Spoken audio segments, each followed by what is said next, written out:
Hello and welcome guys. C plus plus function part 2 में आप सबका बहुत बहुत स्वागत है। आज हम यहाँ डिस्कस करने वाले हैं प्रैक्टिकल पार्ट के बारे में। अगर आपने इसका पहला पार्ट अब तक वॉच नहीं किया है तो लिंक इन द डिस्क्रिप्शन, फ़ौरन जाकर आप वहाँ क्लिक करें और पहले पार्ट को देखें। तो यहाँ पे मैंने कुछ लाइंस बताई हुई हैं, वो उनके लिए है जो पहली बार नए नए यूज़र्स आए हैं उनके लिए है। फंक्शन किसी प्रोग्राम का एक सब प्रोग्राम होता है, छोटा सा पार्ट होता है जो कि एक स्पेशल टाइप के टास्क को परफॉर्म करने के लिए बनाया जाता है। और बस यहाँ पे इतना ही मैंने बताया। बाकी ज़्यादा डिटेल से अगर आपको देखना है तो आपको पहला पार्ट ज़रूर देखना चाहिए। तो हम चलते हैं अब अपने कंप्यूटर स्क्रीन पर।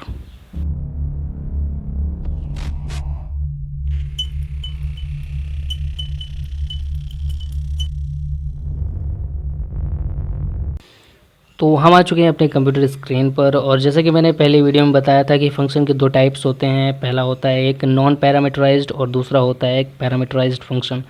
तो यहाँ पे हम डिस्कस करने वाले हैं नॉन पैरामीटराइज्ड फंक्शन के बारे में।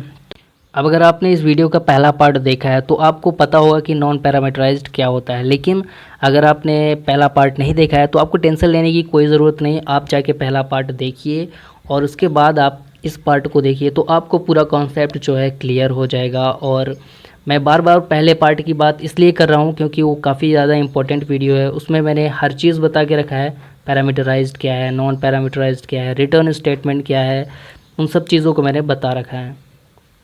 तो प्रोग्राम में वापस आते हैं। इंट फंक 1 और पैरेंथेसिस ब्रैकेट मैंने लगाया हुआ है। इसका मतलब ये है कि यहाँ पे मैंने एक फंक्शन बनाया है जो कि इंटीजर टाइप की वैल्यू को रिटर्न करने वाला है। फंक 1 उसका फंक्शन नेम है और पैरेंथेसिस जो ब्रैकेट लगा हुआ है वो फंक्शन बनाने के लिए यूज़ किया जाता है, ऐसा स्ट्रक्चर ही है।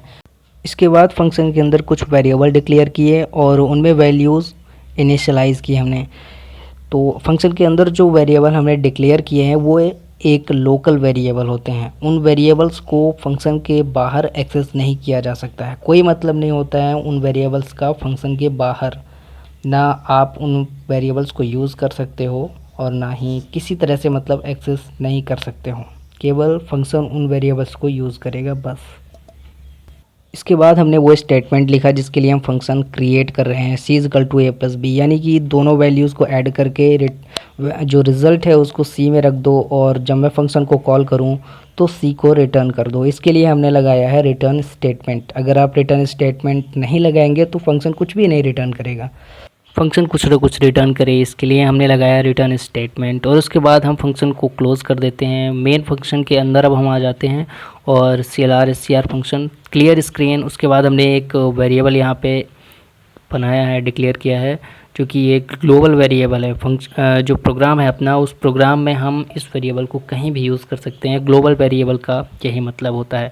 इस प्रकार से जब हम फंक्शन को कॉल करेंगे तो फंक्शन हमें एक वैल्यू रिटर्न करेगा। वो वैल्यू क्या होगी? वो वैल्यू ए और बी का जो एडिशन है वो हमें प्रोवाइड करेगी, यानी कि सी को रिटर्न करेगी और सी में ए प्लस बी का जो रिज़ल्ट है वो स्टोर होगा।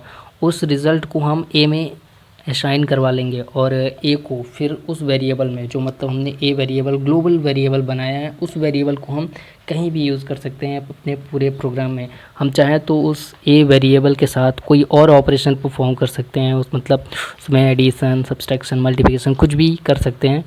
और उसके बाद हम कंपाइल किया प्रोग्राम को और एक एरर आ रहा है, जो कि एरर ये यहाँ काफ़ी सिंपल है। हमने फंक्शन का जो नाम है वो गलत लिखा है। फंक 1 फंक्शन का नाम है और हमने फंक लिखा था और अब 0 एरर। और अब प्रोग्राम को हम करते हैं रन।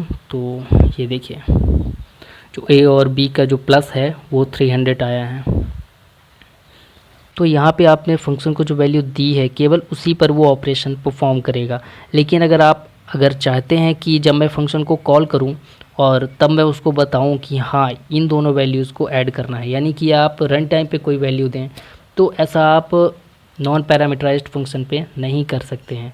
उसमें वैल्यू पहले से डिफ़ाइन रहेगी और जो वैल्यू डिफ़ाइन रहेगी उसी वैल्यूज़ पर वो ऑपरेशन परफॉर्म करेगा। और यही कॉन्सेप्ट है नॉन पैरामीटराइज्ड का।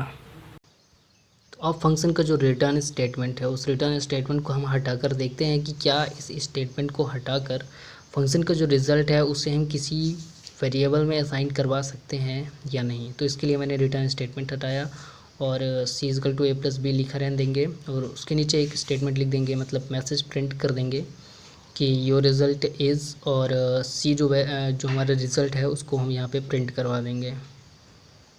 अब ऐसा मैं इसलिए कर रहा हूँ ताकि आपको जो रिटर्न स्टेटमेंट का मतलब है वो पता चले कि रिटर्न स्टेटमेंट हम यहाँ पे यूज़ क्यों कर रहे हैं, आखिर रिटर्न वैल्यू होती क्या है और क्यों यूज़ की जाती है। तो ये उससे आपको यहाँ पे ज़रूर पता चलेगा जैसे ये एरर आएगी।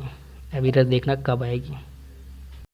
अब इसके बाद यहाँ पे जो सी आउट वाली लाइन थी उसको भी मैंने हटा दिया और सिंपल मैंने फंक्शन को कॉल किया और उसे ए वेरिएबल में असाइन करवाना है। केवल इतना ही टास्क है। और मैं इसको कंपाइल करता हूँ और एक एरर आएगी। वो एरर ये होगी कि वो बताएगा कि आपका जो फंक्शन है वो नॉन रिटर्नेबल है, क्योंकि आपने वॉइड यूज़ किया है। वॉइड का जो फंक्शन हमने बनाया है शुरू में, उसके पहले मैंने वॉइड को यूज़ किया है और वॉइड का मतलब ही यही होता है कि नॉन रिटर्नेबल, कुछ भी नहीं रिटर्न करेगा। और जब आपका फंक्शन कुछ रिटर्न ही नहीं कर रहा है तो आपने उसकी वैल्यू को ए में असाइन करवाने की ज़रूरत कैसे की, मतलब कि आप कर ही नहीं सकते हो ऐसा, और ऐसा पॉसिबल ही नहीं है। इसलिए कुछ ऐसी ही एरर आई है, नॉट एन अलाउड टाइप, यानी कि इस टाइप का अलाउ ही नहीं है। तो अब आपको फंक्शन नेम के पहले जो इंट लिखा था उसका मतलब और रिटर्न स्टेटमेंट का मतलब बखूबी समझ में आ चुका होगा।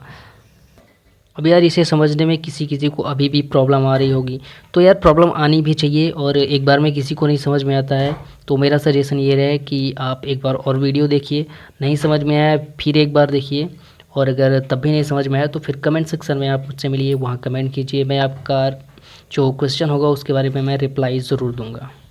तब तक के लिए थैंक यू।